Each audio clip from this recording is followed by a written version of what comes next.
opportunity to be an outsider, embrace that label. Being an outsider is fine. Embrace the label. Because it's the outsiders who change the world and who make a real and lasting difference.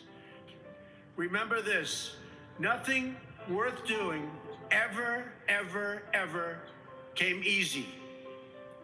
Following your convictions means you must be willing to face criticism from those who lack the same courage to do what is right, and they know what is right, but they don't have the courage or the guts or the stamina to take it and to do it.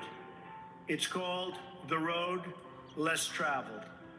I know that each of you will be a warrior for the truth, will be a warrior for our country and for your family.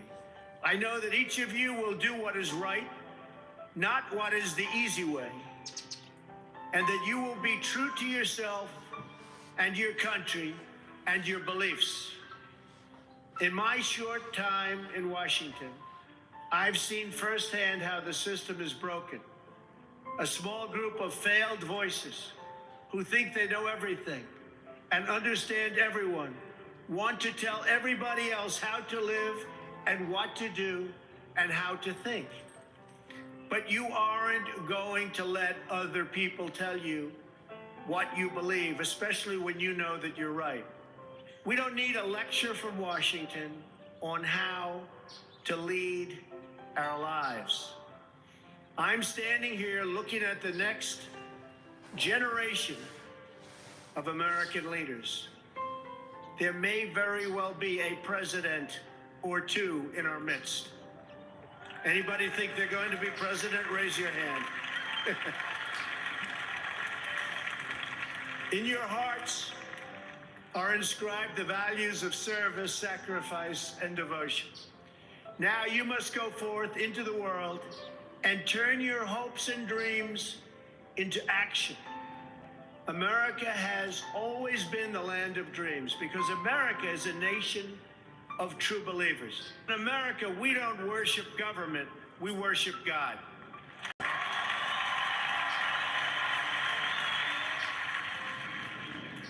No one has ever achieved anything significant without a chorus of critics standing on the sidelines explaining why it can't be done.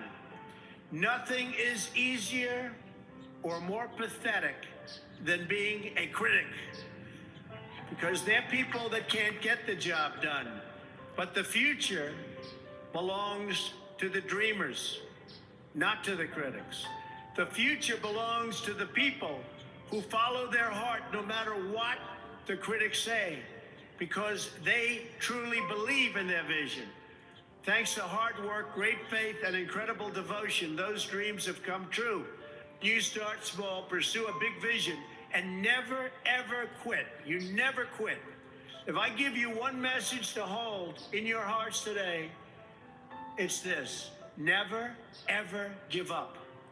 There'll be times in your life you'll want to quit, you'll want to go home. Just never quit. You're going to be successful. I've seen so many brilliant people. They gave up in life. They were totally brilliant. They were top of their class. They were the best students. They were the best of everything. They gave up. I've seen others who really didn't have that talent or that ability, and they're among the most successful people today in the world because they never quit and they never gave up. So just remember that. Never stop fighting for what you believe in and for the people who care about you. Carry yourself with dignity and pride.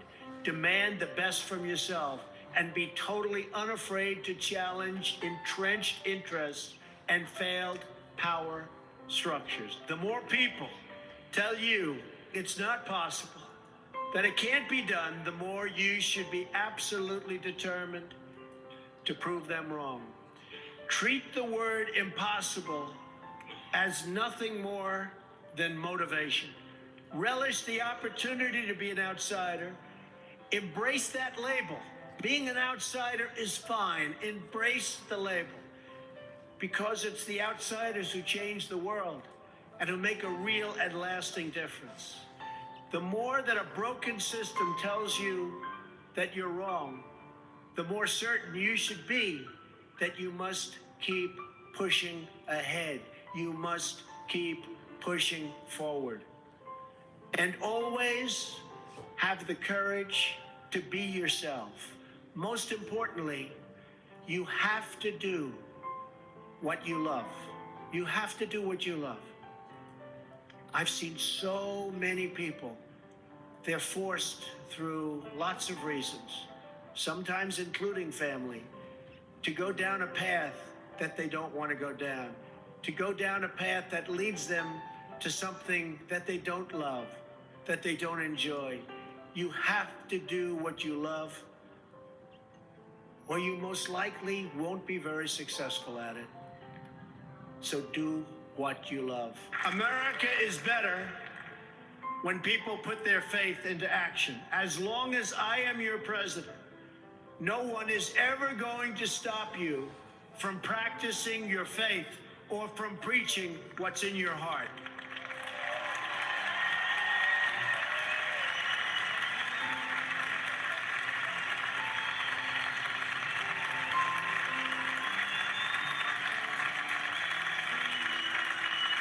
America is beginning a new chapter.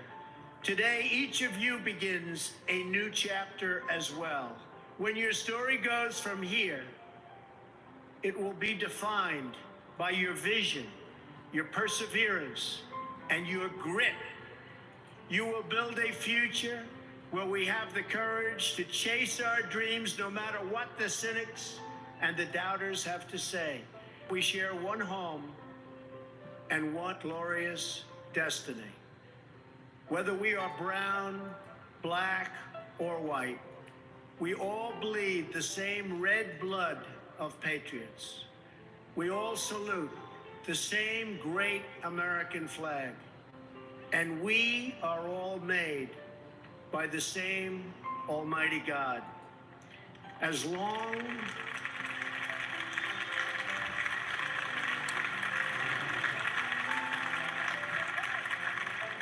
as you remember what you have learned here at Liberty, as long as you have pride in your beliefs, courage in your convictions, and faith in your God, then you will not fail.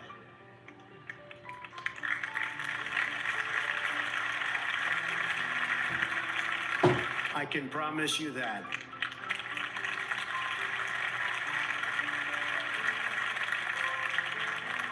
It's been a great honor for me, and I want to thank you, the students.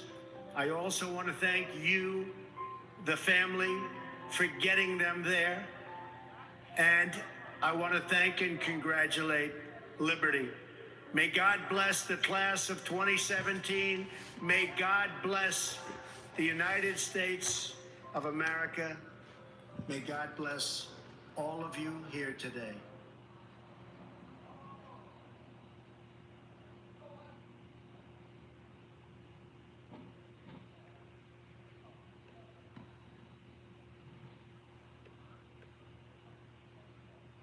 But I went from having confidence and arrogance to having faith. And faith is the opposite of fear. And that created this fearless approach that I have. I think very three-dimensionally. I don't think in the black and white lines that I've been programmed to think in. And I think in full color. So when I talk, I have to describe a thought in 5 ways. You know, we enjoy food that has multiple seasoning in it. We enjoy music that has multiple instruments. So when I talk, it's not a rant, it's a symphony of ideas. And when you collect them, you say, oh, these are all these things that connect. Yeah, you know, I just tell the truth.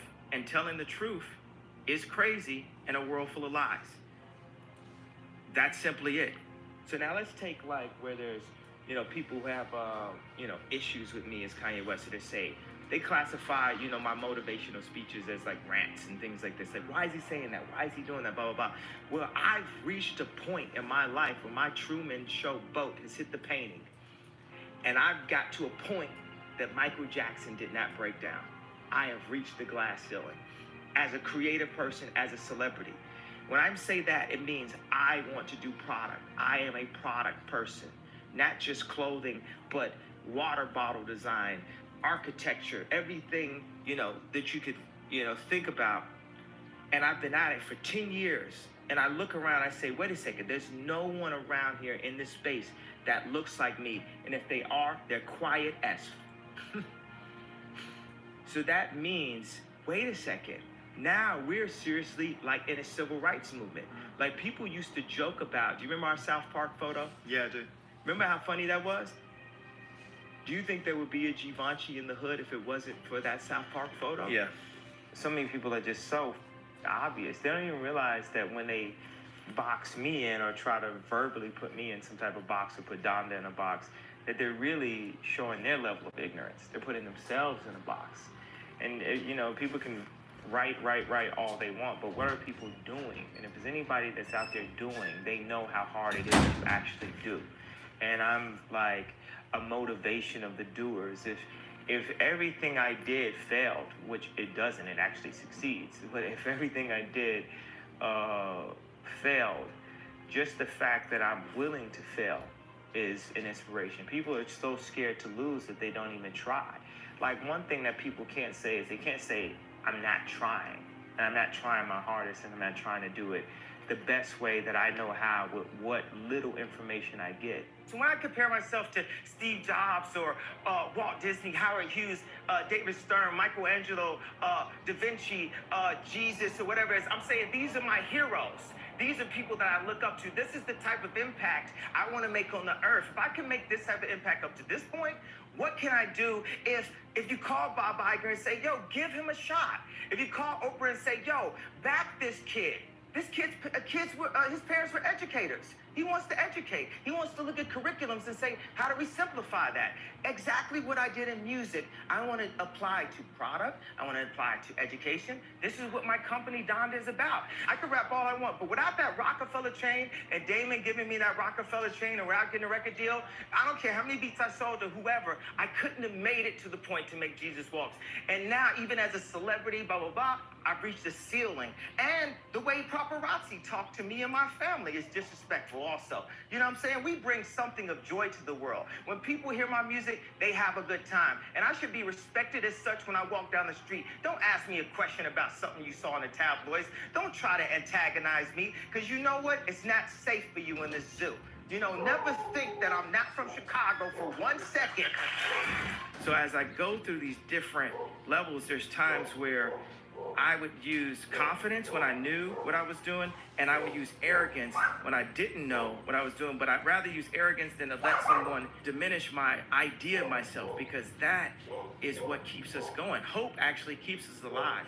But I went from having confidence and arrogance to having faith. And faith is the opposite of fear. And that created this fearless approach that I have. And that's what now has made me the fearless leader that I am, that I've crystallized into the leader that my mom always knew I would be when kids followed me in preschool. The leader that people saw when we changed the sound of music. The leader when we changed the sneaker industry. The leader in what we're doing with farming and with shelters. You have to move based on opportunity. If you have an opportunity to make a living at exactly what you dream about, you have to pursue that at that time when it's there. If the opportunity isn't there, just keep educating yourself as much as possible so that when the time comes, you'll be even better at that dream that you had. What I keep saying is I don't want to totally touch on this too long because I might start, crying, but I would think that my mom would trade in every single Grammy, BET, every award for her son to have a doctorate, being that she was Dr. West. Are you a workaholic? Are you always working? No, I actually slept a lot during the project. While they were recording? Yeah, I have a team and we work together. I spent a year and a half after I got out the hospital, and I would go to Amoeba record store and I just start chopping up samples. It's very therapeutic because I wasn't full yet. I don't know if I'm full yet now, or better or worse, whatever, but it was therapeutic just to listen to those songs and sample and go back to being 14 years old in my mom's house. And by the time it was time to do to put the albums out, we have a whole team at Yeezy Sound that will help come and do the drums, help with lyrics, help with choruses, and I give like 6, 7 people ideas that I want on the song, and I just go to sleep. What we want is a real shot. Not, okay, I'm a celebrity, so that means my line has to cost $10 a t-shirt. No, I understand about quality. I understand about fabrics. I spent 10,000 hours out this. I dedicated to this. Then a lot of people say, okay, well, you know, oh, you have to do music. I'm gonna keep doing music, but what if people told me I couldn't rap? What would have happened? What if people told me I couldn't perform? You know, I'm only 36 years old. I have other goals and other things, and I'm gonna use my platform, every platform, to stand up and say, I wanna make something. I wanna make the next Ralph Lauren. They say people don't stand up and protect their dreams. People are too scared of getting, you know, spoofed in a way. And the irony of it is so many people that are creatives. Think about a creative person in school. When you picture them, you probably picture them all the way in the back of your class, sketching or maybe getting beat up. And I'm the one creative, and this is the reason why I went on stage. This is the reason why I did this, because creatives have got beat up my entire life. And there's moments where I stood up to drug dealers in Chicago and said, you can't have my publishing, come and kill me. Do whatever you're gonna do, but you're not going to bully me. You're not gonna stop me, because my mother made me believe in myself. No matter how many people tell me, stop believing in yourself. Stop saying what you can do. Stop affirming what you're gonna do and then completing that in real life. That's the improper way to do it. I refuse with branding, to follow those rules. It's about truth. It's about information. It's about awesomeness. And the only luxury is time. The time you spend with your family. That's the only luxury. So this concept of luxury. And I remember the last thing she said, you know what the problem is with all these students? As soon as they did anything, from when they were really little, their parents clapped. And the point she wanted to make to me, that she said to me as we were leaving out the hallway of the restaurant the last time I saw her, was, don't clap. You have to push them. You have to drive them. I remember the first time when North climbed all the way to the top of the stairs. And I'm trying to say that Kim would have grabbed her by third stair. But she felt like she had to impress me and be more dynamic, or hit the highest point that she had ever, hidden in her life. And Louise was really hard and, difficult with the students, but I felt like when you like Celine, when you like McQueen, all these things that have inspired us, I'm just talking directly about fashion, it's because there were people that pushed that hard. And, not to defend myself, but just to take this opportunity, because I have the mic. It's not someone else's mic. It's my mic. I can talk right now. I feel a responsibility to push in the world. I feel a responsibility in my position to be like, this is some bullshit. Am I the only one here that's not crazy? Am I the only one here that's not afraid of losing their Samsung deal right now? Stop strategizing so much. Stop setting so many plays. Stop doing things only based in fear. You learn a lot from doing things perfect. You learn a lot from things that could be considered a mess up or a screw up. They say from a mistake, not an L, it's a lesson. Like, the universe will assist you when you are acting in love. I tweeted this thing where I said, when you're acting in love, you're like a drop of water and you have the ocean as your army. When you act in fear, it's just you and your money. Now, you could take your money and put it in Bitcoin, put a credit form, put it in cash, or all your cash, and then stand up to the ocean, and who's gonna win? Take all your extra time out and put it towards your craft. You can't just go to the movies and play basketball and do all these different things and still focus on that. If you're trying to break through, you gotta focus. Like, that's all you do. Because anybody that's out there doing, they know how hard it is to actually do. And I'm like a motivation of the doers. Like, you can actually physically do something yourself too, more than just pray. And we're so in this mentality that that's all that needs to happen, but we ain't praying our way out of prison. We ain't praying our way out of the abortion clinics. We ain't praying our way to get our land back that was always ours after gentrification, after the Harlem Renaissance and Black Wall Street was burned to the ground. Them prayers ain't working. We have to apply actual physical building partnerships, and it don't start unless we could really be real with each other and say, this is what I did, this is what I did. But if everything I did failed, just the fact that I'm willing to fail is an inspiration. People are so scared to lose that they don't even try. And anyone that wants to sit around and talk, they're taking too much time talking about it instead of getting up off there and following their dreams. Because I'm here to follow my dreams. Like, everybody gonna die eventually, but I'm gonna live my entire life with zero fear. Fear of a contract, fear of perception, fear of getting my black card. I'm not going to jump in front of a train. Right. Be conscious. Right. You know, ain't nobody finna tell me shit, call me shit, tell nobody around me shit, play with me, play with nobody around me. None of that. It's straight from Pink Polo. I got a chip on my shoulder. I'm a lawyer from Carlito's Way. You know, I'm fried at this point. Every label, every contract, like any type of phone calls, we number one. I always feel like I can do anything. That's the main thing people are controlled by. Thoughts, their perception of themselves. They're slowed down by their perception of themselves. If you're taught you can't do anything, you won't do anything. I was taught to do everything. And I'm Kanye West at age 36. So just watch the next 10 years. It ain't that I feel like a slave. We are mentally enslaved. We enslaved to brands. We enslaved to like a bin symbol. We enslaved to chains. A woman is enslaved to the concept of diamonds are a girl's best friend. Like girls in London don't even wear engagement rings. That's all been programmed to us. When we born artists. We born free, and then we held down by society's perception of us. We just don't want to be embarrassed. And I took the opportunity to look as stupid as possible. I'm saying, when I was in Chicago and watched The Throne, I was gonna change my outfit to some normal leather pants and stuff. And they tailored them. One was too tight. Then the next one ripped on me. And I felt like God was like, nah, man, you can't be scared in Chicago because there's a bunch of gangsters and that's where you grew up. I want you to wear that kilt.